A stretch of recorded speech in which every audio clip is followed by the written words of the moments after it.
முளைக்கீரை கூட்டு பண்ண போகிறோம். இப்போ தாளிப்பு கடுகு பொரிஞ்சதுக்கப்புறம் கொஞ்சம் கருவேப்பிலை, வெங்காயம், தக்காளி 1 4 பூண்டு, 2 பச்சை மிளகாய்,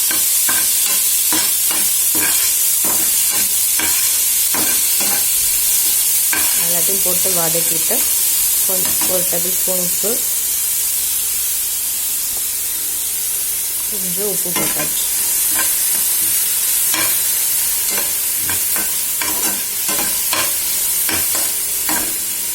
எல்லாத்தையும் நல்லா வதக்கிட்டு பருப்பு வேக வச்சு வச்சுருக்கேன், அதை போட்டுடணும்.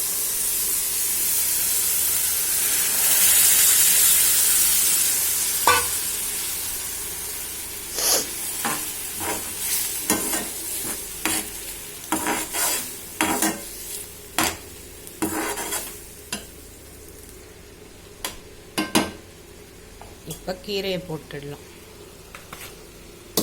கீரையை ரஃப்பாக சாப் பண்ணி வச்சுருக்கேன்.